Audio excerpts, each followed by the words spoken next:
Yes, start. यह त्योहारों के मौसम है और बिजली संकट की आशंका गहराने लगी है। स्टॉप। स्वाभाविक ही इसे लेकर विशेषज्ञ और राजनीतिक दल तरह तरह से चिंता जाहिर कर रहे हैं। स्टॉप। पहले तथ्य सामने आया कि बिजली घरों के पास महज 4 दिनों का कोयला बचा है। स्टॉप। फिर इसके घटते जाने के आंकड़े आने शुरू हो गए। स्टॉप। कायदे से बिजली घरों के पास 14 दिन का कोयला भंडार सुरक्षित रहना चाहिए। स्टॉप। मगर कोयले की आपूर्ति न हो पाने की वजह से यह भंडारण लगातार कम हो रहा है। स्टॉप। इसलिए आशंका जाहिर की जा रही है कि यही स्थिति रही तो पूरा देश अंधेरे में डूब जाएगा। स्टॉप। अगर ऐसा हुआ तो सबसे बुरी मार उद्योगों और कारोबार पर पड़ेगी। स्टॉप। कुछ राज्यों की सरकारों और विपक्षी दलों ने इस पर सरकार को घेरने की भी कोशिश की। स्टॉप। मगर सरकार का दावा है कि ऐसी स्थिति नहीं आने दी जाएगी। स्टॉप। हमारे पास पर्याप्त मात्रा में कोयला उपलब्ध है। स्टॉप। ऊर्जा मंत्री ने इस बात पर विशेष बल देते हुए आश्वस्त किया है कि बिजली संकट को लेकर चिंता करने की कोई जरूरत नहीं। स्टॉप। हालांकि कुछ दिनों पहले सरकार की तरफ से ही यह चिंता जाहिर की गई थी कि बिजली घरों के पास महज कुछ दिनों के लिए कोयला बचा है। Stop para. बेशक सरकार बिजली संकट को लेकर चिंतित न होने का आश्वासन दे रही हो, पर इस हकीकत से मुंह नहीं फेरा जा सकता कि देश में कोयले का उत्पादन काफ़ी तेजी से घटा है। स्टॉप। पहले सरकार ने कहा कि इस साल बरसात अधिक होने की वजह से यह स्थिति पैदा हुई है। स्टॉप। मगर तथ्य यह भी है कि ऐसी स्थिति हर साल आती है, जब बरसात के मौसम में कोयला उत्पादन घट जाता है। स्टॉप। इसलिए बरसात शुरू होने से पहले ही खदानें अपना उत्पादन तेज कर देती हैं। स्टॉप। फिलहाल कोयला उत्पादन में कमी आने की 2 मुख्य वजहें हैं। स्टॉप। एक तो यह कि कोरोना काल में हुई बंदी के चलते इस पर असर पड़ा। स्टॉप। दूसरा यह कि करीब 3 साल पहले जिन सरकारी खदानों को निजी हाथों में सौंपा गया, वे लक्ष्य उत्पादन का 1/3 भी नहीं कर पाई हैं। स्टॉप। ऐसी करीब 50 खदानें हैं। स्टॉप। इसलिए इसकी असल वजह बरसात नहीं, कुछ और है। स्टॉप। कोयला उत्पादन कम होने का सीधा असर बिजली घरों पर पड़ रहा है। स्टॉप। हमारे यहाँ कुल ऊर्जा जरूरतों का करीब 2/3 हिस्सा ताप बिजली संयंत्रों से पैदा होता है। स्टॉप। जाहिर है, वे प्रभावित होंगे, तो ऊर्जा का संकट गहराएगा। Stop para. फिलहाल इस संकट से पार पाने का आसान तरीका यही है कि दूसरे देशों से कोयला आयात किया जाए। स्टॉप। मगर सरकार अभी तक इससे इसलिए बचने का प्रयास करती रही है, क्योंकि कोयला आयात करना खासा खर्चीला काम है। स्टॉप। हालांकि चीन भी बिजली संकट से गुजर रहा है, मगर उसने पहले की अपेक्षा करीब 4 गुनी कीमत पर भी दूसरे देशों से कोयला खरीदना शुरू कर दिया है। स्टॉप।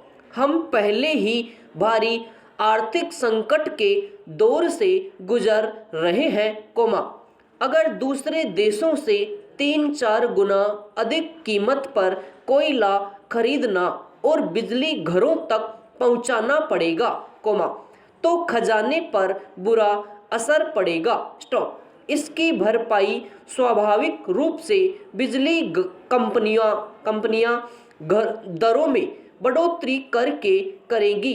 स्टॉप। कई राज्यों में, जहां निजी बिजली घरों से बिजली खरीद कर आपूर्ति की जाती है, पहले ही दरें बहुत ऊंची है और लोग उनमें कटौती की मांग करते रहते हैं, नए सिरे से दरें तय करनी पड़ेगी, तो स्वाभाविक ही हाहाकार बढ़ेगा। मगर इस संकट से सरकार मुंह नहीं फेर सकती।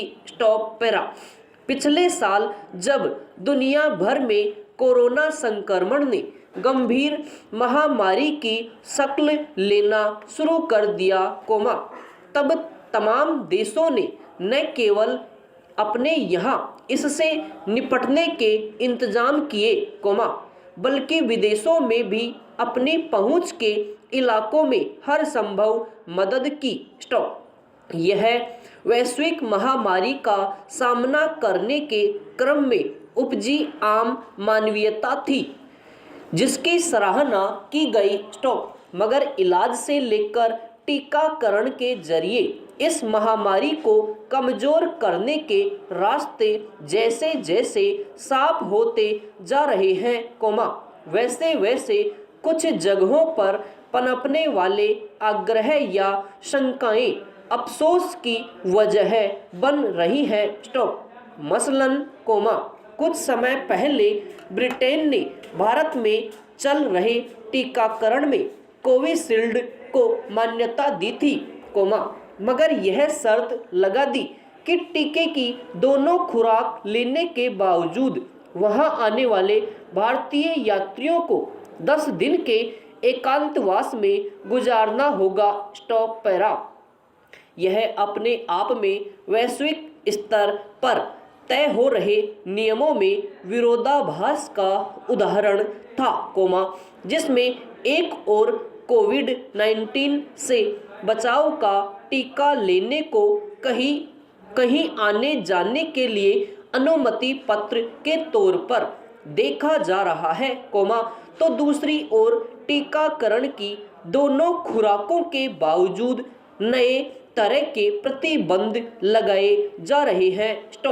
जाहिर है, यह भारत के लिए न केवल असुविधाजनक स्थिति थी, बल्कि यहाँ चल रहे टीकाकरण को लेकर गैर जरूरी विवाद खड़ा करने जैसा और निराधार शक पैदा करना था।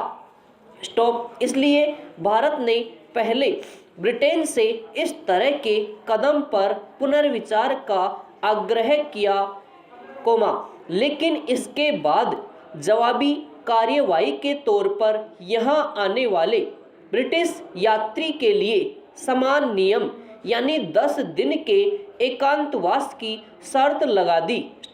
दोनों तरफ से उठाए गए इन कदमों की सफाई में कहा जा सकता है कि कोरोना संक्रमण को लेकर एहतियात बरतने के लिए ऐसा किया गया, मगर इस तरह के फैसले लिए जाते समय नाहक संदेह, प्रतिद्वंदिता या शक जैसी स्थितियों के बजाय विवेक और परिपक्वता को तरजीह दी जानी चाहिए। भारत की कार्यवाही के बाद शायद ब्रिटेन को अपने रुख पर पुनर्विचार करना जरूरी लगा और उसने भारतीय यात्रियों को लेकर घोषित शर्तों को हटा दिया। इसके बाद अब भारत ने भी यहाँ आने वाले ब्रिटिश यात्रियों के लिए 10 दिन के एकांतवास की शर्त खत्म कर दी है। सही है कि कोरोना विषाणु के संक्रमण की तीव्रता फिलहाल कमजोर होती दिख रही है, लेकिन खतरा अभी पूरी तरह टला नहीं है। इसलिए सभी देशों की सरकारें अगर इस मसले पर अतिरिक्त सावधानी बरत रही हैं, तो यह स्वाभाविक ही है। समाप्त।